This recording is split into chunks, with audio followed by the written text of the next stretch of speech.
Hello viewers, আসসালামু আলাইকুম। This is Mohammad Habib, founder of Habib technique coaching centre Tetulia. সবাইকে স্বাগত জানাচ্ছি Habib English academy Facebook page ও ইউটিউব চ্যানেলে। অসংখ্য ধন্যবাদ আপনাদের আমার পাশে থাকার জন্য। আপনাদের ইংরেজি শেখাতে চাই, আমি যতটুক পারি ততটুক দিয়ে আপনাদের ইংরেজি শেখাতে সহযোগিতা করতে চাই। তারই প্রেক্ষাপটে আমার এই ভিডিও ক্লাসগুলো তৈরি করা। আজকে মডালস ভার্ব নিয়ে গুরুত্বপূর্ণ একটি ক্লাস হতে যাচ্ছে। মডালস ভার্ব দিয়ে কিভাবে সহজে বাক্য তৈরি করা যায় এটাই আমরা ইনশাআল্লাহ আজকের ভিডিওতে শিখব। আপনারা দেখতে পাচ্ছেন কিছু মডালস ভার্ব এখানে লেখা আছে। তবে মডালস ভার্ব যে শুধু এইগুলো এমনটি নয়, can, could, shall, should, will, would, may, might, need, must, dare, ought to, অনেক মডালস ভার্ব আছে। আমরা মডালস ভার্বের আরেকটি ক্লাস দিব। আজকের পর্ব থাকবে 1।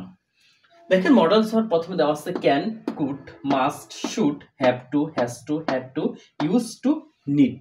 এই কয়েকটা মডালস ভার্ব দিয়ে দেখব কিভাবে খুব সহজেই বাক্য তৈরি করা যায়। প্রথমে আছে ক্যান। একটু আমরা অর্থগুলো একটু জানি নেই। ক্যান মানে পারা। ক্যান মানে কি? ক্যান মানে পারা। কুড মানে পারতাম, পারতাম। মাস্ট মানে অবশ্যই, মাস্ট মানে অবশ্যই। শুড মানে উচিত, উচিত। হ্যাভ টু মানে করতে হবে, করতে হবে বোঝায়। হ্যাজ টু মানে সেম। হ্যাড টু এটা পাস্ট টেন্সে করতে হয়েছিল, করতে হয়েছিল। ইউজ টু মানে করতাম, করতাম। আরেকটা সর্বশেষ আছে নিড। আমরা সকলে জানি নিড মানে প্রয়োজন। নিড মানে কি? প্রয়োজন। তার মানে আমরা আজকের এই গুরুত্বপূর্ণ মডালস ভার্বগুলোর অর্থ আমরা জেনে নিলাম। ক্যান মানে পারা, কুড মানে পারতাম, মানে ক্যানের পাস্ট ফর্ম হলো কুড। মাস্ট মানে অবশ্যই, শুড মানে উচিত, হ্যাভ টু মানে করতে হবে, হ্যাজ টু মানে করতে হবে, হ্যাড টু মানে করতে হয়েছিল, হ্যাভ এবং হ্যাজ এর পাস্ট টেন্স হলো হ্যাড টু, আর ইউজ টু মানে করতাম, এবং নিড মানে প্রয়োজন। আমরা আজকে দেখব কিভাবে সহজে বাক্য তৈরি করা যায়। তাহলে ক্যান মানে কি? পারা। তাহলে আমি যেতে পারি, I can go. I can go, আমি যেতে পারি। আমি খেতে পারি, আই ক্যান ইট। আমি লিখতে পারি, আই ক্যান রাইট।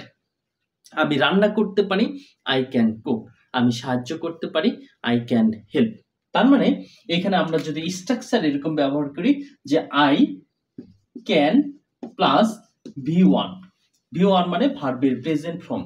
V1 মানে কি? ভার্বের প্রেজেন্ট ফর্ম। তার মানে আই ক্যান গো, আমি যেতে পারি। আই ক্যান ইট, আমি খেতে পারি। আই ক্যান রিড, আমি পড়তে পারি। আই ক্যান রাইট, আমি লিখতে পারি। আই ক্যান কুক, আমি রান্না করতে পারি। তাহলে ইজি আমরা কি করতে পারবো?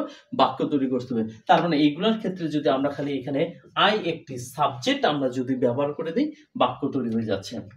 কুড মানে পারতাম, তাহলে আমি যেতে পারতাম, আমি যেতে পারতাম।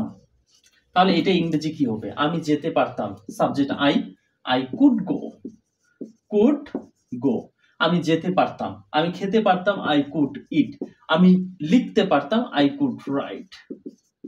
তার মানে এই ভার্বটাকে যত পরিবর্তন করব তত আমরা বাক্য কি করতে পারবো? তৈরি করতে পারবো। তার মানে কুড মানে পারতাম, আমি যেতে পারতাম, আই কুড গো। আমি খেতে পারতাম, আই কুড ইট। আমি লিখতে পারতাম, আই কুড রাইট। তৃতীয় নাম্বার মাস্ট। মাস্ট মানে কি? অবশ্যই। মাস্ট মানে কি? অবশ্যই। তাহলে আমি অবশ্যই যাব, আই মাস্ট গো। আমি অবশ্যই যাব, আমি অবশ্যই যাব, আমি অবশ্যই যাব। তার মানে কি হবে? I must go. আমি অবশ্যই যাব, তাহলে আমি অবশ্যই খাবো, আই মাস্ট ইট। আমি অবশ্যই লিখবো, আই মাস্ট রাইট। আমি অবশ্যই রান্না করব, আই মাস্ট কুক। আমি অবশ্যই দৌড়াবো, আই মাস্ট রান। আমি অবশ্যই হাঁটবো, আই মাস্ট ওয়াক। তার মানে এই ভার্বের প্রেজেন্ট ফর্মটা পরিবর্তন করলেই কিন্তু হয়ে যাবে। তার মানে আই ক্যান গো, আমি যেতে পারি। আই কুড গো, আমি যেতে পারতাম। আই মাস্ট গো, আমি অবশ্যই যাব। তার চতুর্থ নাম্বার শুড। শুড মানে উচিত, শুড মানে উচিত। আই শুড গো, আমার যাওয়া উচিত। আই শুড গো, আমার যাওয়া উচিত। তাহলে আমার খাওয়া উচিত, আই শুড ইট, আমার খাওয়া উচিত। আই শুড রিড, আমার পড়া উচিত। আই শুড রাইট, আমার লেখা উচিত। আই শুড হেল্প, আমার সাহায্য করা উচিত। পঞ্চম হ্যাভ টু মানে করতে হয়। আই হ্যাভ টু গো, আমাকে যেতে হবে। আই হ্যাভ টু গো, আমাকে যেতে হবে। আমাকে খেতে হবে, আই হ্যাভ টু ইট। আমাকে লিখতে হবে, আই হ্যাভ টু রাইট।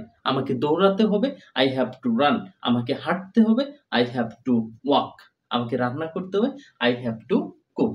তার মানে হ্যাভ টু দ্বারা কি বোঝায়? করতে হবে। আই হ্যাভ টু গো, তার মানে আমরা এখানে যত ভার্ব যোগ করব, V1 আমরা যোগ করব, তত কি হবে? বাক্য তৈরি হবে। তারপরে হ্যাজ কি হবে? হি হ্যাজ টু, তার যেতে হবে। হি হ্যাজ টু গো, তার যেতে হবে। মনে রাখতে হবে এই হিজ হ্যাজ এটা ব্যবহার করতে হবে। এই দুইটা মানে কিন্তু আছে, একটু মনে রাখবেন আপনারা। হ্যাভ এবং হ্যাজ অর্থ কিন্তু আছে। হ্যাজ কখন হবে? যখন subject third person singular number, he she it যে কোনো নামের পর কি হবে? হ্যাজ হবে। তার মানে রহিমকে যেতে হবে, রহিম হ্যাজ টু গো। রহিমকে খেতে হবে, রহিম হ্যাজ টু ইট। অনামিকাকে খেতে হবে, অনামিকা হ্যাজ টু ইট। তারপর আছে হ্যাড টু, মানে করতে হয়েছিল। এই হ্যাভ এবং হ্যাজ এর পাস্ট টেন্স হলো হ্যাড। তার মানে আমাকে যেতে হয়েছিল, I had to go. I had to go, আমাকে যেতে হয়েছিল। আমাকে খেতে হয়েছিল, আই হ্যাড টু ইট। আমাকে খেতে হয়েছিল। আমাকে লিখতে হয়েছিল, আই হ্যাড টু রাইট। তারপর নেক্সট ওয়ান, ইউজ টু মানে করতাম। ইউজ টু মানে কি? করতাম। আই ইউজ টু প্লে, আমি খেলা করতাম। I use to play cricket, আমি ক্রিকেট খেলতাম। I use to play football, আমি ফুটবল খেলতাম। আই ইউজ টু ইট, আমি খেতাম। আই ইউজ টু রাইট, আমি লিখতাম। Past tense. সর্বশেষ নিড মানে প্রয়োজন। আমরা সকলেই জানি নিড মানে প্রয়োজন। আই নিড গো, আমার যাওয়া প্রয়োজন। আমার যাওয়া প্রয়োজন। যদি আমরা এখানে লিখি আমার যাওয়া প্রয়োজন, আমার যাওয়া প্রয়োজন, তাহলে এটা ইংরেজি কি হবে? আমার যাওয়া প্রয়োজন, আই নিড গো। তাহলে আমার খাওয়া প্রয়োজন, কি করতে হবে? আমার এই ভার্বটাকে পরিবর্তন করতে হবে, আই নিড ইট। আমার খাওয়া প্রয়োজন, আই নিড রাইট। আমার লেখা প্রয়োজন, আই নিড রিড। আমার পড়া প্রয়োজন। আশা রাখি আজকের এই ক্লাসটা শুরু থেকে শেষ পর্যন্ত দেখলে অবশ্যই আপনারা উপকৃত হবেন বলে আমি আশাবাদী। লাস্ট আমরা এট এ গ্লান্স একযোগে একটু আমরা রিভিশন করি। ক্যান মানে পারা, আই ক্যান গো, আমি যেতে পারি। কুড মানে পারতাম, আই কুড গো, আমি যেতে পারতাম। মাস্ট মানে অবশ্যই, আই মাস্ট গো, আমি অবশ্যই যাব। শুড মানে উচিত, আই শুড গো, আমার যাওয়া উচিত। হ্যাভ টু মানে করতে হয়, আই হ্যাভ টু গো, আমাকে যেতে হয়। হ্যাজ টু মানে করতে হয়, just third person, he has to go, তার যেতে হয়। হ্যাড টু মানে করতে হয়েছিল, আই হ্যাড টু ইট, আমার খেতে হয়েছিল। ইউজ টু মানে করতাম, আই ইউজ টু প্লে, আমি খেলা করতাম। আই ইউজ টু রিড, আমি পড়তাম। নিড মানে হলো প্রয়োজন, নিড মানে প্রয়োজন। আমার খাওয়া প্রয়োজন, আই নিড ইট। আমার লেখা প্রয়োজন, I need write. So dear student, আশা রাখি আজকের এই ক্লাসটি আপনাদের ভালো লাগবে এবং তোমাদের ভালো লাগবে।